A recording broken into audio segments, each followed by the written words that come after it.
tak situasi kewangan kereta api Wush Indonesia sekarang tengah terombang-ambing.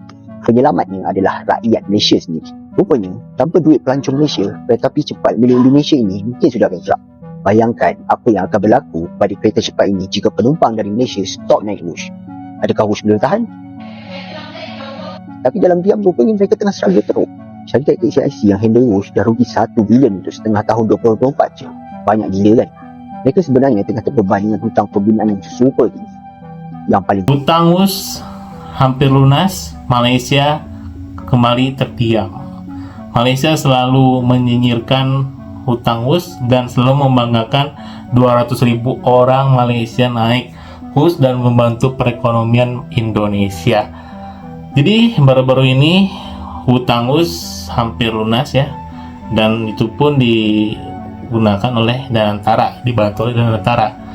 Nah, sebelum ini Malaysia selalu menyinyirkan hutang Wush dan selalu membanggakan rakyatnya telah membantu rakyat Indonesia, seolah si kaya membantu si miskin gitu ya. Narasinya seperti itu. Jadi mari kita bahas. Sebelum kita bahas, jangan lupa untuk like, komen, dan subscribe-nya. Kenapa seperti itu? Kenapa kita selalu di posisi si miskin ya dibandingkan si kaya? Jadi let's go ke video. Jangan lupa untuk like, komen, dan subscribe. parah, PT Kereta Api Indonesia, syarikat kerajaan Indonesia yang terlibat dalam projek ini, terpaksa tanggung beban hutang yang gila-gila. Bayar faedah pinjaman tu pun dah buat poket kering. Mana tak struggle kalau macam ni. Dan sekarang, shocking fact ni adalah lebih 200,000 pelancong Malaysia dah naik Wush. Dan kita jadi sumber utama pendapatan mereka.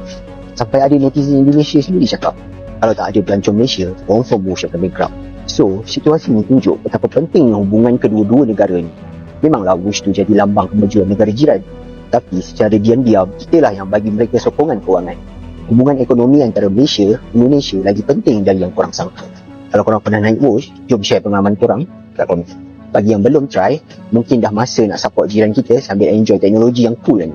Baru-baru ni kita dikejutkan di Indonesia dengan beban hutang kereta api laju yang dibina. Dan saya bimbang projek isyarat ini juga kalau mana tidak mampu kita buat perancangan yang rapi dari segi pembangunan di seluruh jajaran, kita juga bakal menanggung beban hutang gajah putih yang cukup besar. Memang kita mengambil pengajaran juga daripada apa yang berlaku di Indonesia. Itu sebabnya tahun 2018 apabila Pakatan Harapan menjadi kerajaan, kita merunding semula projek ini dengan negara China. Hasilnya ialah kita mengurangkan kos pembinaan itu secara agak besar. Dalam 20 bilion kita kurangkan. Kita juga meminta pihak negara China juga sama-sama operate. Tak ada lagi model negara lain dalam projek Belt and Road Initiative ini di mana pihak China selepas mereka membina, mereka juga ada risiko untuk mengoperasikan laluan ataupun perkhidmatan tersebut. Tetapi untuk ECRL, risiko pengoperasian kalau kita rugi, maka pihak China ataupun kontraktor China, mereka kena menanggung 50% daripada kerugian operasi tersebut. Itu salah satu mitigasi yang telah kita lakukan. Yang kedua, betul, kita nak naikkan perindustrian, kawasan-kawasan perindustrian di sepanjang Pantai Timur. Itu sebabnya apabila kita bercakap soal keseimbangan wilayah, kita nak membantu Pantai Timur. Itu sebabnya ECRL kita nak buat supaya pastikan kawasan-kawasan perindustrian ini dapat dinaikkan di kawasan Pantai Timur. Termasuk di Kelantan, termasuk di Terengganu, yang kita harap dapat membantu satu perindustrian di Pantai Timur dan juga memberikan lebih banyak peluang pekerjaan. Itu cara mitigasi kita untuk membantu memastikan ECRL itu tidak rugi dari segi operasi. Betul 50-60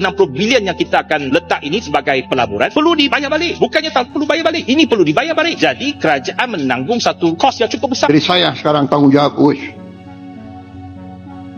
Wush itu semua public transport di seluruh dunia itu jangan dihitung untung rugi enggak.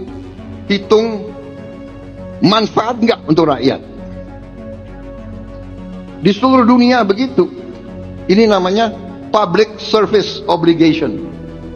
Hari ini hutang negara kita telah bercecah sekitar 1.304 trilion ringgit, iaitu 64.7% daripada KDNK. Hampir menyentuh had statutory, iaitu 65% yang dibenarkan oleh undang-undang.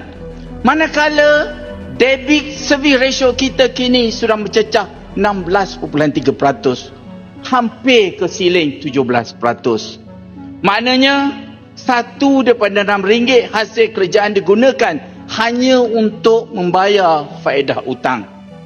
pada tahun 2019 sebelum pandemik COVID-19, hutang negara hanya berkisar sekitar 837 bilion ringgit sahaja.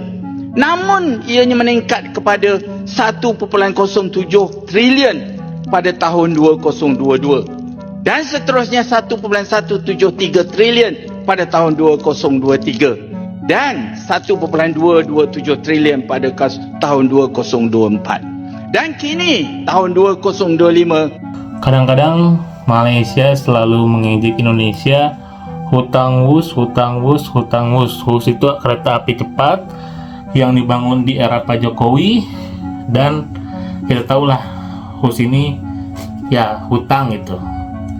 Sedangkan Malaysia selalu menggembor-gemborkan negaranya adalah negara yang tidak mempunyai hutang dan selalu mengejek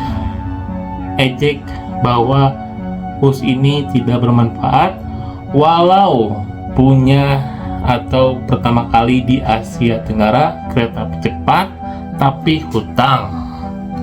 Jadi baru-baru ini Malaysia malah negara Asia Tenggara yang mempunyai hutang terbesar di kawasan. Jadi mari kita bahas.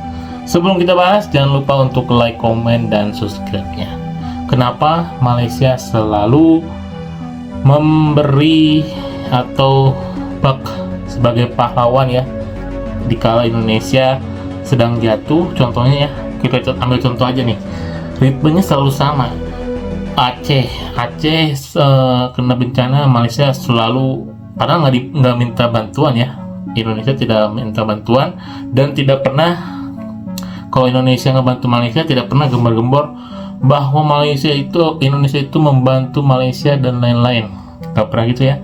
Tapi kalau Malaysia selalu digembar-gemborkan ya, seolah tidak ridho dan tidak ikhlas gitu. Nah, ini masalahnya. Dia kalau ada, kan Hus ini hutang gitu ya, hutang Indonesia membengkak terus karena Hus ini, dan alhamdulillah sekarang dilunasi katanya oleh Danantara. Nah, kenapa masalah di sini? Ya karena narasi yang dilontarkan oleh influencer Malaysia selalu bilang Hus itu tertolong oleh pelancong Malaysia 200.000 ya yang naik bus. Lah, kenapa gitu?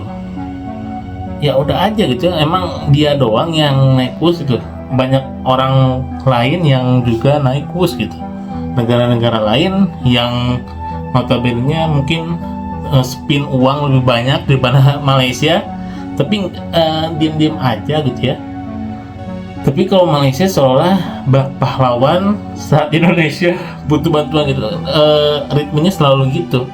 Jadi seolah Indonesia di bawah dan selalu lemah dan minta bantuan ke Malaysia. Jadi seolah narasinya seperti itu. Jadi menurut kalian gimana guys? Ini kita selalu terulang-ulang terus ini narasi-narasi kalau Indonesia itu butuh bantuan Malaysia dan lain-lain. Itu cici sih sumpah. Kita serumpun, sering membantu dan lain-lain, tapi narasi ini selalu diulang gitu, seolah jatuhnya merendahkan negara atau martabat negara Indonesia gitu.